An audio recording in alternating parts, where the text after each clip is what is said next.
بسم اللہ الرحمن الرحیم۔ السلام علیکم، آپ دیکھ رہے ہیں الف نیوز اور میں ہوں آپ کے ساتھ ماجد علی۔ شامل کرتے ہیں پاکستان اور دنیا بھر سے بریکنگ نیوز ہیڈ لائنز۔ سعودی وفد کا مقبوضہ فلسطین کے مغربی کنارے کے دورے کا امکان۔ فلسطینی عہدیداران کا کہنا ہے کہ سعودی عرب کا وفد رواں ہفتے مقبوضہ مغربی کنارے کے دورے کے ساتھ فلسطینی صدر محمود عباس سے بھی ملاقات کرے گا۔ عرب میڈیا کی رپورٹ کے مطابق گزشتہ مہینے مقبوضہ فلسطین کے لیے مقرر کیے گئے سعودی عرب کے خصوصی نمائندگی کی سربراہی میں وفد فلسطین کے مغربی کنارے کا دورہ کرے گا۔ عرب میڈیا کی رپورٹ کے مطابق یہ دورہ اسرائیل اور سعودی عرب کے درمیان معاہدے کی سفارتی کوششوں کے لیے ہے۔ یاد رہے کہ سعودی عرب اور اسرائیل کی اعلیٰ قیادت کی جانب سے تعلقات میں بہتری کے حوالے سے بیانات کے بعد اسرائیلی وزیر خارجہ ایلی کوہن نے انکشاف کیا تھا کہ سعودی عرب کی جانب سے اسرائیل کو تسلیم کیے جانے کے ساتھ ہی 6 سے 7 مسلم ممالک بھی اسرائیل کو تسلیم کر لیں گے۔ اپنے ایک انٹرویو میں اسرائیلی وزیر خارجہ نے زور دیتے ہوئے کہا ہے کہ سعودی عرب کے بعد اسرائیل سے تعلقات قائم کرنے والے 6 یا 7 ممالک کا تعلق ایشیا اور افریقہ سے ہوگا۔ ایلی کوہن کا کہنا تھا کہ اسرائیلی وزیر اعظم نیتن یاہو کی یہ بات انتہائی اہم ہے کہ سعودی عرب کے ساتھ امن کا مطلب مسلم دنیا اور یہودیوں کے درمیان امن ہے۔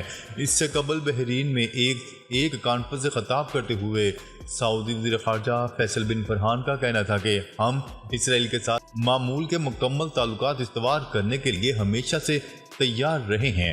خطے میں اسرائیل کو مقام ملنے اور پائیداری کے لیے آزاد فلسطینی ریاست کے قیام کی ضرورت ہے۔ سعودی وزیر خارجہ کا کہنا تھا کہ اسرائیلیوں اور فلسطینیوں کو دوبارہ مذاکرات کی میز پر لانے پر توجہ مرکوز کی جانی چاہیے۔ ایک آزاد فلسطینی ریاست کے قیام سے ہی خطے میں حقیقی امن قائم ہوگا۔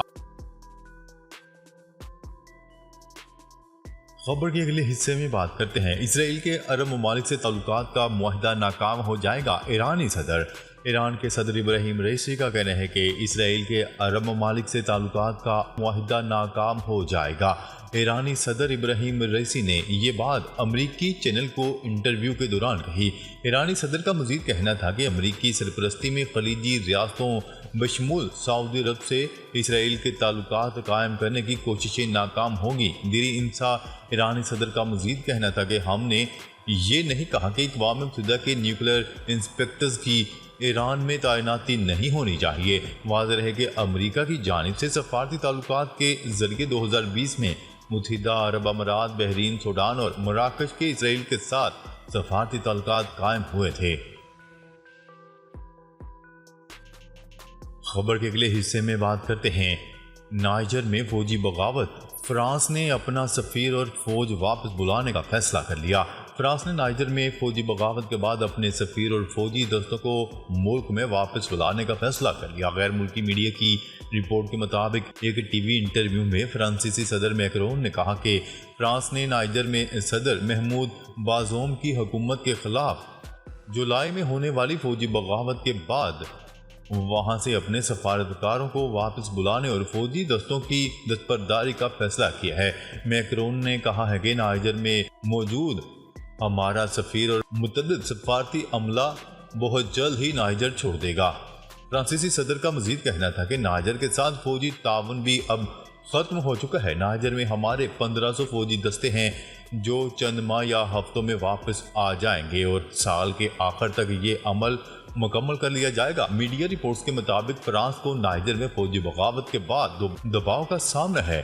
حالیہ ہفتوں میں ہزاروں افراد نے دارالحکومت نیامے میں فرانسیسی فوج کے بیس کیمپ کے باہر شدید احتجاج کیا تھا۔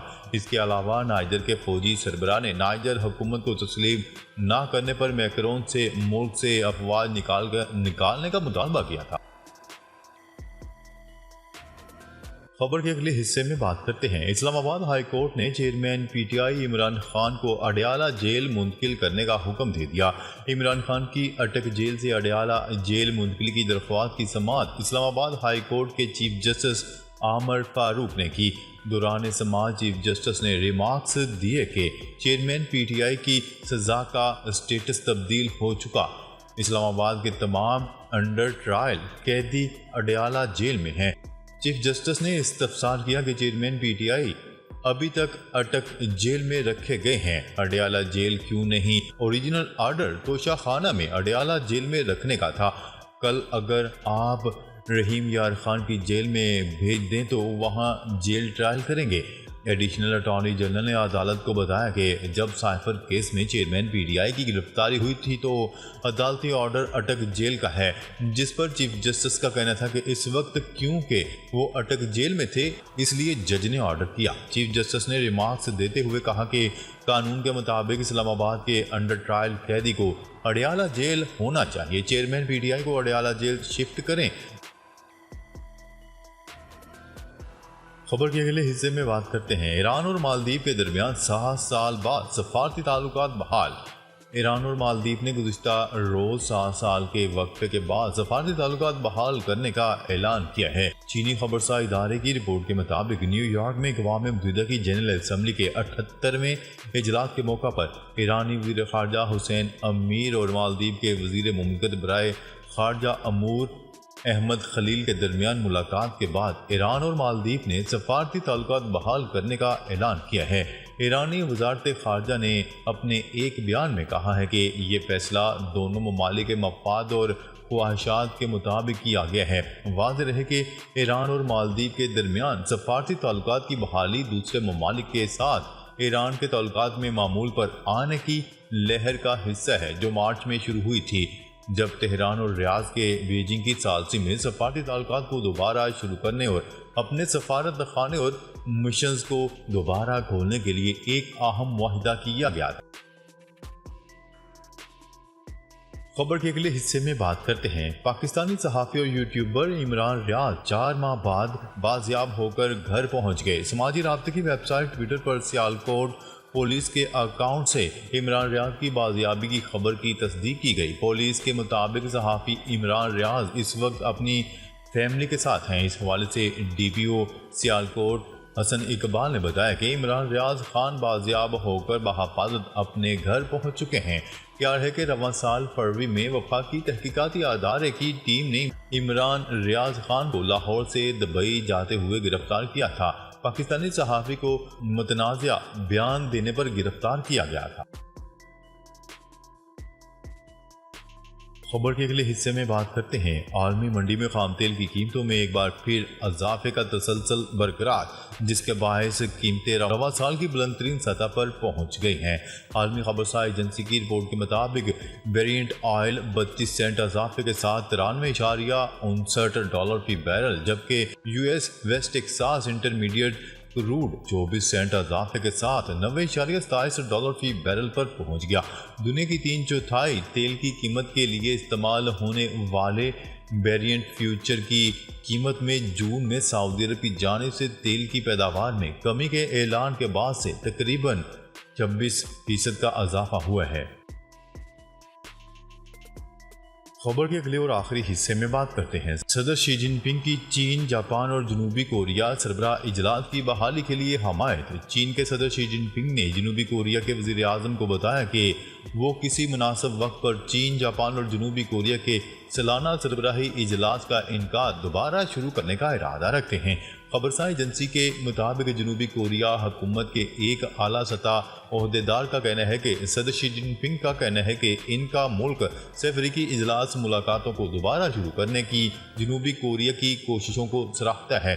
کیا رہے کہ یہ سربراہ ملاقاتیں 4 سال سے معطل ہیں۔ مذکورہ عہدیدار نے چینی صدر کے بیان کا حوالہ دیتے ہوئے کہا ہے کہ ایک مناسب وقت پر سربراہ ملاقاتوں کے انعقاد کا خیر مقدم کیا جائے گا۔ اس موقع پر جنوبی کوریا کے وزیر اعظم نے چینی صدر کو بتایا کہ اس بات کو یقینی بنانے کے لیے جنوبی کوریا اقدامات کرے گا کہ سربراہ ملاقات فوری طور پر منعقد ہو سکے۔ اطلاعات کے مطابق انہوں نے کہا ہے کہ ان کا ملک آنے والے دنوں میں جنوبی کوریا کے دارالحکومت سیول میں ایک اعلیٰ سطح سے افریقی ملاقات کی میزبانی کرتے ہوئے آغاز کرے گا۔ ان کا کہنا تھا کہ جنوبی کوریا رواں سال کے آخر تک اعلیٰ سطح بات چیت کا انعقاد چاہتا ہے۔ جنوبی کوریا آئندہ سے افریقی سربراہ اجلاس کی باری کی سربراہی سنبھالنے والا ہے۔ واضح رہے کہ جنوبی کوریا وزیر اعظم ان دنوں ایشیائی کھیلوں کی افتتاحی تقریب میں شرکت کے لیے چین کا دورہ کر رہے ہیں۔